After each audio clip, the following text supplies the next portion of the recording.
In this session, we're going to be looking at an indefinite integral of the function x squared and a definite integral using the same function between x is 2 and x is 5. We'll finish up by looking at the graph and see how this works together. Well, let's do the indefinite integral of x squared with respect to x. That will equal, and here we go. What does our rule tell us to do? Take that index 2, raise it up 1, so from a 2 to a 3, and we divide it by the new index, which is we divide it by 3. And we finish with plus c, and there is the indefinite integral. Well, let's have a look at the definite integral. It's still x squared. Notice I'm using a square bracket here. I take the x, and the index 2 goes up by 1, up to a 3, and we divide by the new index, divide by 3. No plus c, this is definite integral, and we put it 2 to 5 in this position here. Now we have to go one more step, because to find the value of the definite integral, we take the 5, we substitute it into our integral, then we take the 2, and we substitute it into our integral, and we subtract those values.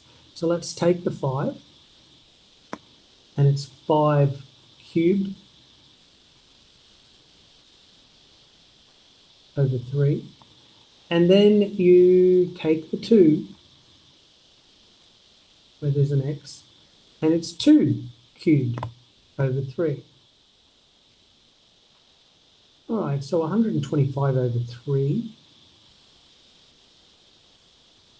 Take away 8 over 3 is 117 over 3.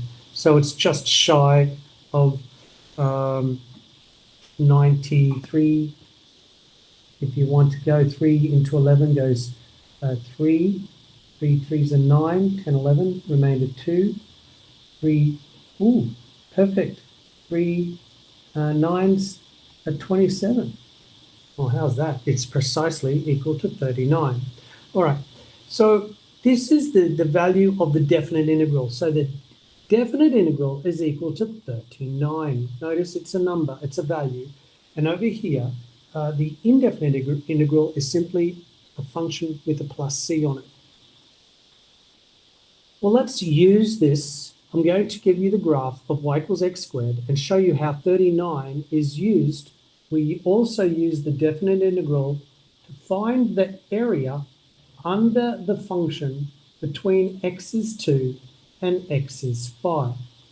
Under the function between the function and the x-axis, between x is 2 and x is 5. So let's have a look at this function. I've tried to draw it as well as I could. It's not computer generated, it's hand drawn. Now, you can see that x squared, when x is 0, it goes through the origin.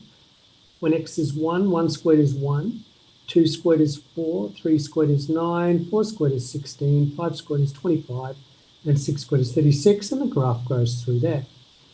Now let's have a look underneath the graph between x is 2 and x is 5.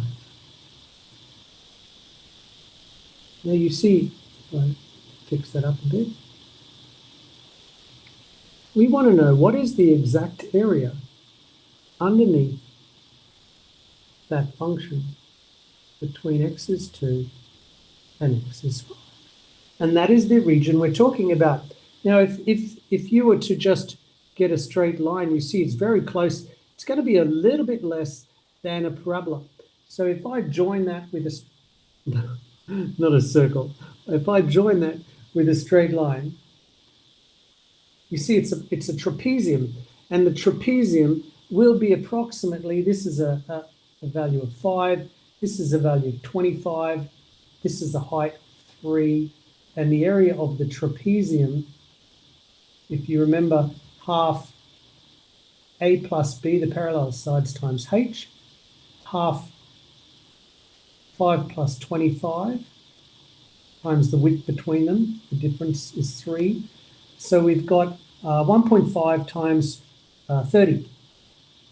1.5 half of 3 times 30 is 45.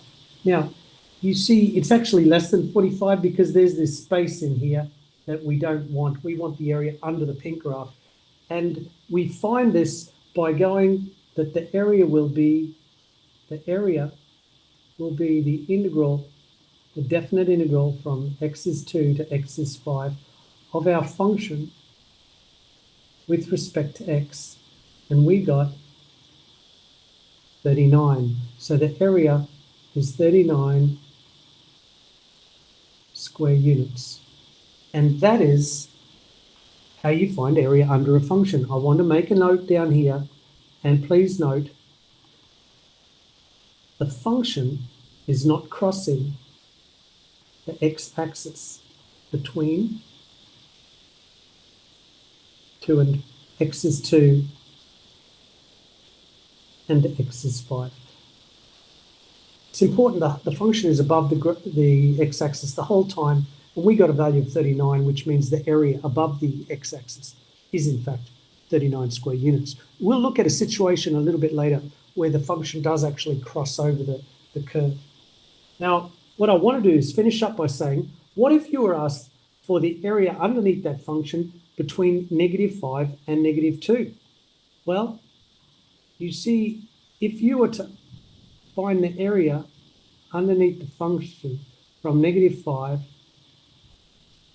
to -2, it is also going to be 39 square units because it's and it's just useful to know that the integral from -2, I'll put -5 to -2, the big number up here, of our x squared dx will equal the integral from +2 to +5 because it's reflected in the y-axis. But sometimes it's useful to know that to make life easy or when you are trying to solve problems.